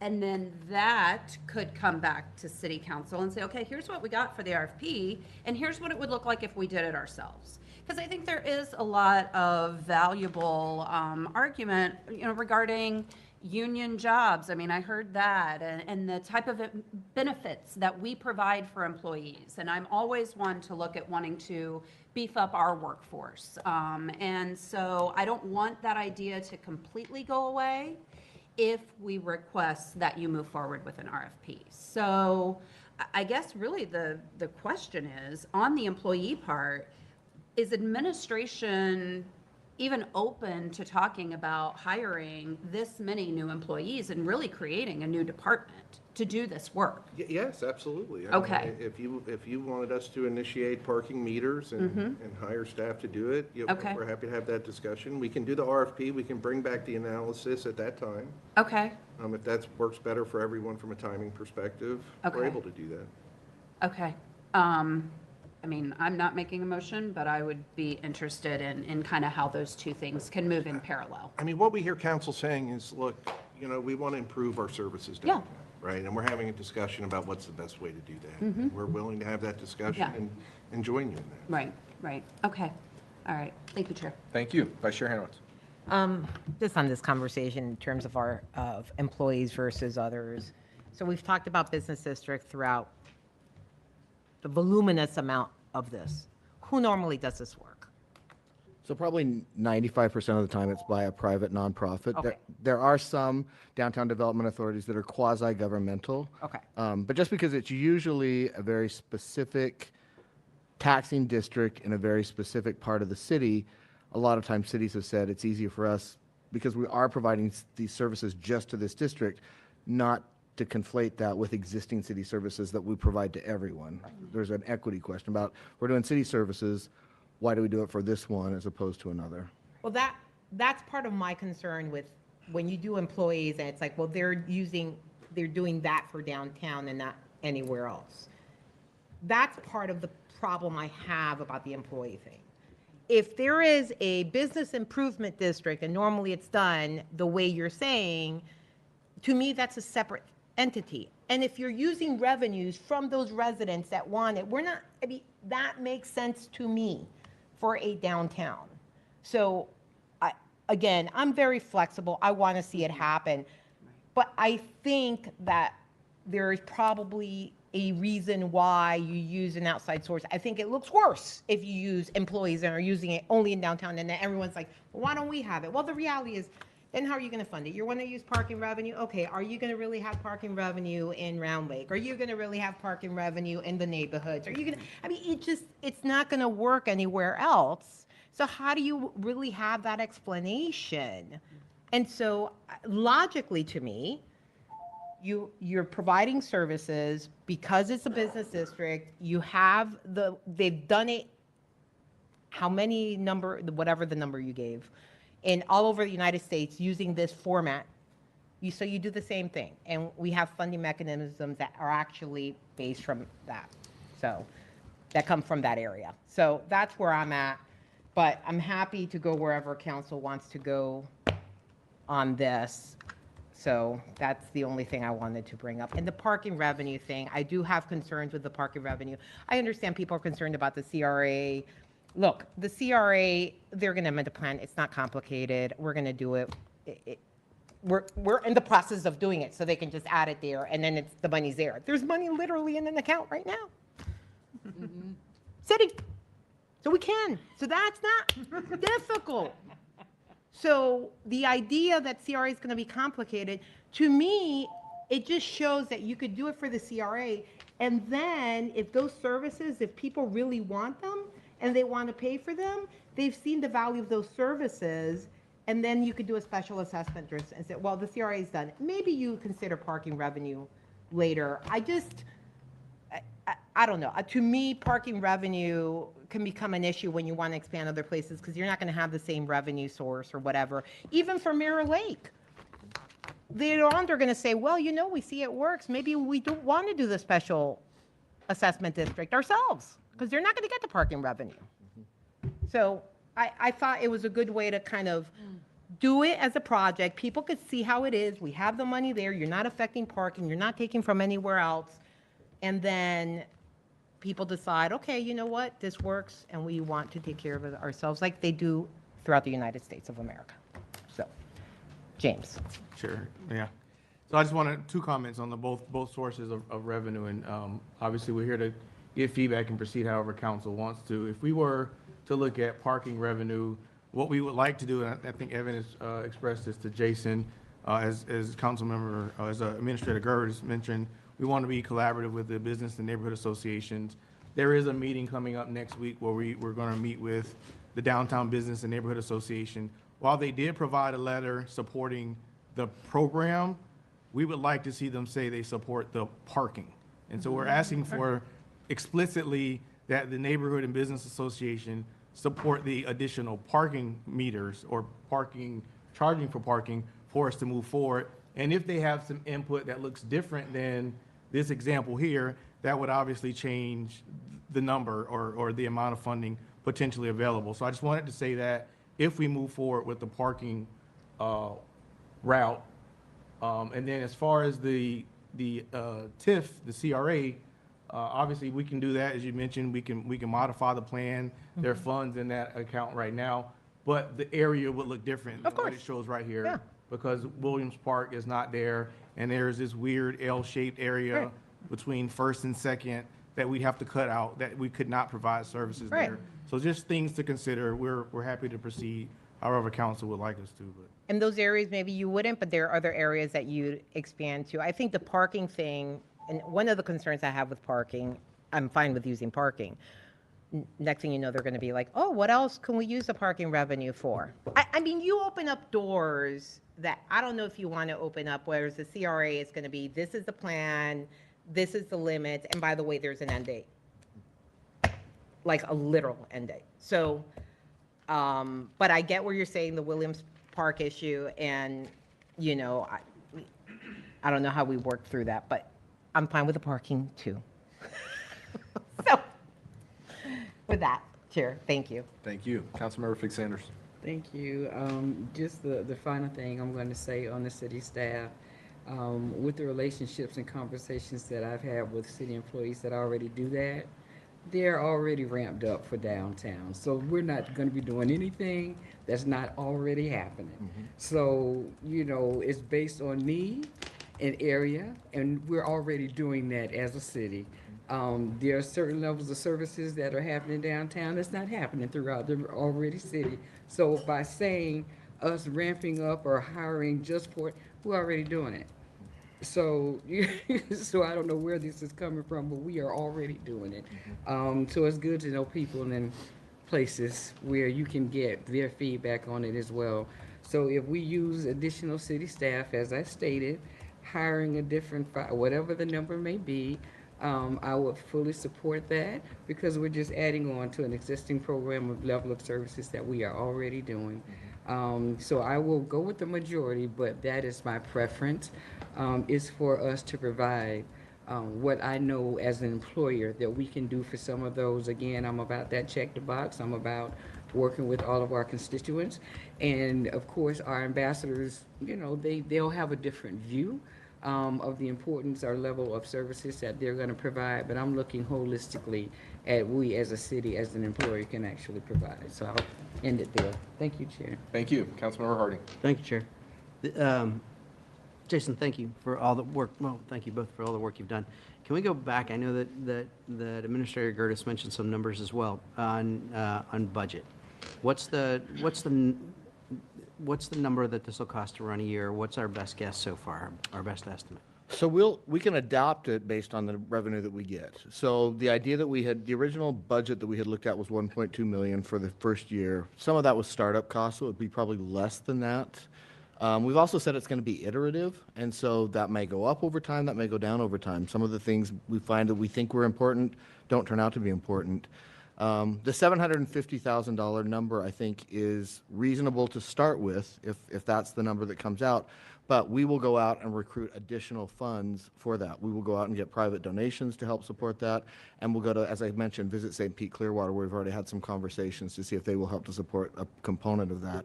So the goal would still be to 1.2. The city's portion of that might be 750, but we will go out and try and raise another $500,000 privately to support that. One of the concerns, and I'll mention a specific property owner. There was a property owner when we were talking about a bid who owns about $100 million worth of property in downtown St. Pete, and he said, I'm hesitant to just write you a check on the tax rolls for $100,000 a year, but I would gladly make a private contribution to a nonprofit because it's tax deductible. And so there was that opportunity where we would be able to go out and just raise some money privately from people who think this is important, but they don't want to hit their books because it impacts the value of their property as an ongoing tax assessment. So all right, how, what's the estimate on the size of the team? 12? 10 to 12 for the 1.2. Okay. So that alone is going to be $550,000, $600,000 in total HR costs. Correct. Add in everything they would need. Yeah, okay. All right, so 750 by itself. If that's the size, again, you adapt to whatever, but if that's the size of the team that fits the model, then 750 in and of itself is probably not enough. Correct. We'll have to go out and raise money additionally privately, but we're pretty confident about it. The downtown partnerships budget's about 2.5 million. We get 10,000 from the city. Everything else we raise privately. So we're pretty confident about our ability to raise additional funds. Okay. And that was my question, and that was my follow-up question, is how confident are you in the ability to generate funds elsewhere? So, okay, thank you very much, I appreciate that. Thank you, Chair. Thank you. Councilmember Driscoll. Thank you.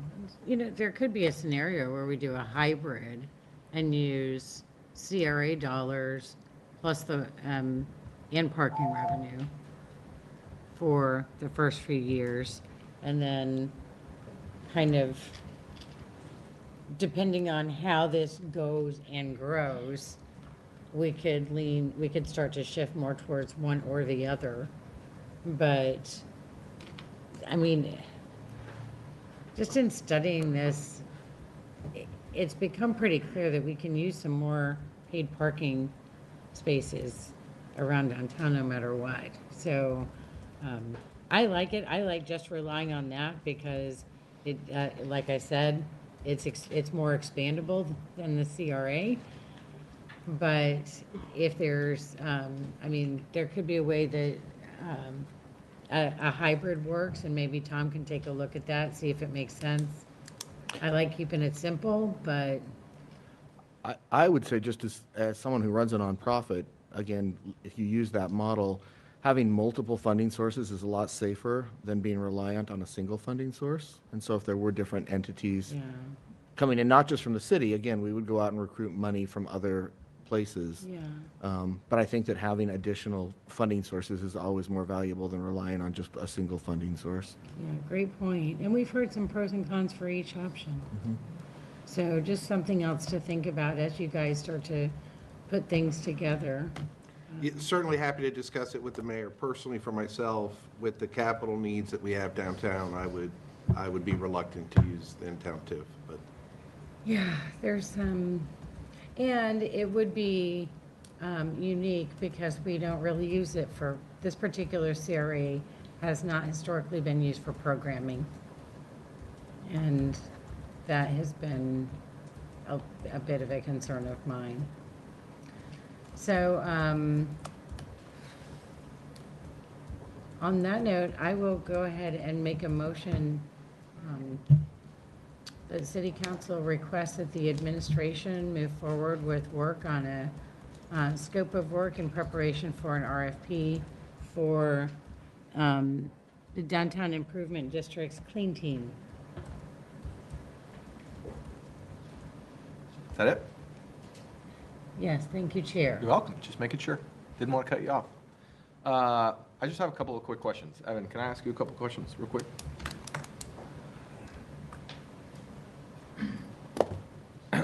So in the presentation, it talked about the hourly rate on the new spaces is $150. I should probably know this because I park downtown every day. But is that what the hourly rate is in most of downtown? It is, I mean, it varies, but this would be kind of middle, low. And do we anticipate keeping it at $1.50 an hour across downtown? Well, we've been, obviously, we have rate increases that are being effectuated like right now. Yeah. And so this could, I mean, if you want to make it $2 an hour, we probably could, but because it's free now, we didn't want to make a big jump. But that certainly could increase in the future. Okay. And can you just remind us, what the rate increases that are happening now, what are we going to? So, some areas are 50-cent rate increases and some areas are $1. The biggest rate increases are along the waterfront at $1 an hour extra. Okay. And are we starting to effectuate changes across the city at paid parking? I mean, I know we don't have it in a ton of places outside of the downtown, but like, have we looked at Treasure Island Beach, or like what? I know there's some flux going there right now, but. Yeah, can't speak too much about the Treasure Island Beach. That revenue doesn't come to the parking revenue fund. It stays invested at the property. So I'm not sure. Okay. All right. I was just trying to understand that. But so I see this back and forth about parking and the CRA. Then I look at the spreadsheet for the CRA, and based on expenses, there's like, if we rolled it all the way back to 2032, and yes, certainly lots of things could change.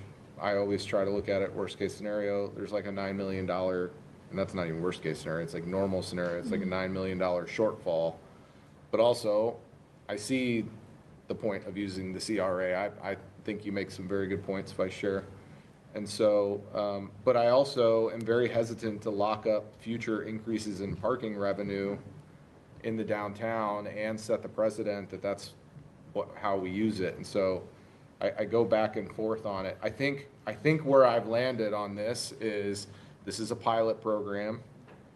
We're going to do it for, we'll see what it ends up being, probably a 2 or 3 year contract. It seems like that's probably the most likely scenario. We'll see what the RFP ends up being. And so I'm okay with moving this forward and using parking revenue for that. I think after that point, that's when I would want to look at a special assessment rather than waiting till 2032. But, because that's really where I've been up till now, is a special assessment. I think that's how this really needs to operate. But I get that there's a need. I think about, before I was elected, walking downtown with then Councilmember Montanari and talking about some of the ideas that he had. And it was apparent that even then, 4 years ago, that some of these things were needed. Again, I've stated it multiple times. I think we need buy-in from our businesses and neighbors downtown. We've had really good conversations about hopefully this gets people there. I hope that our ambassadors get that buy-in. And I have always struggled with finding a mechanism that isn't directly tied to the area in which we're serving. I think this is a good 1B, but I think eventually it's got to be how other organizations like this operate, where it is a special assessment. But thank you for the collaboration. Thank you for talking to Business AP Clearwater. I'm very glad I think this is about, I mean, if you look at it, our beaches just aren't for the visitors, they're for us too, right? I mean, you want to have those things so both we can enjoy it. Just because it's paid by bed tax doesn't mean it's just for visitors. And so I'm very happy that you engage them and looking forward to see how that's going.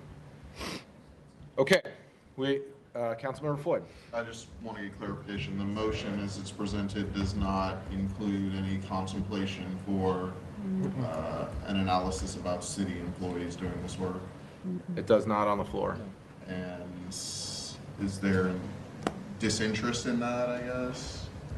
Go ahead, Councilmember. I didn't want to specify. I just assumed since that had been expressed by some on council that that analysis would be done and we would, it would be taken into consideration as the scope of work is defined. I think it makes sense to look at the cost of city employees versus outside and see if that makes sense. I didn't feel the need to specify that in the motion, and I am not, you know what I want? I want good people doing this. I would love to have it be more city employees, but I have some hesitations about that too. Doesn't have anything to do with them being union. Has to do with them getting caught up in the bureaucracy that is municipal government sometimes. So I have some questions about that part. But I really respect that some people want us to look into that. So I didn't say one way or another because I really would like to see what both would look like here. Hope that makes sense. I think it does, but I'm not sure. Could we get the verbiage of the motion again from someone? So I'm not sure that. My motion was to, that City Council requests that the administration move forward with developing a scope of work for an RFP for the Downtown Improvement District's Clean Team. Yeah. I think because it's specifically about developing the scope of work, I don't hear any like direction towards administration for the alternative that with city employees. I'm wondering if administration wants that to be included, if legal feels it needs to be included, or if administration feels like y'all have already heard from us that you will work on that. But I think if I'm understanding correctly, you want us to be kind of definitive about what I'll defer to your comfort level on this issue. I said previously that we would provide an analysis when we bring back a potential contract. So either way, in If you're the motion committing or to not. it, if you're verbally committing to it, that's fine with Yes. me. Yeah, I mean, obviously, we're gonna have another vote before we decide to do anything in the first place. If you don't bring it to us, then we can have that conversation. Yeah. All right, well, I'll take your word for it. I'll say that, yeah. Tom, remind me. I mean, All knowing right. that we're gonna have another vote, There's minutes. I feel. And I'll remind you. I sure will. Tom, turn around, Okay. someone else. We have a motion on the floor. Just for safety's sake, let's do a roll call vote, please. Gabbard? Yes. Harding? Yes. Hanowitz? Yep. Big Sanders? Yes. Driscoll? Yes. Givens? Yes. Floyd? Yes. Curtis? Yes. Motion passes unanimous. Okay, thank you, everybody. All right, we're gonna take a 10-minute, actually 12-minute recess. We're gonna come back at 3:55. Committee of the Whole is in recess. Thank you, everybody. Chair.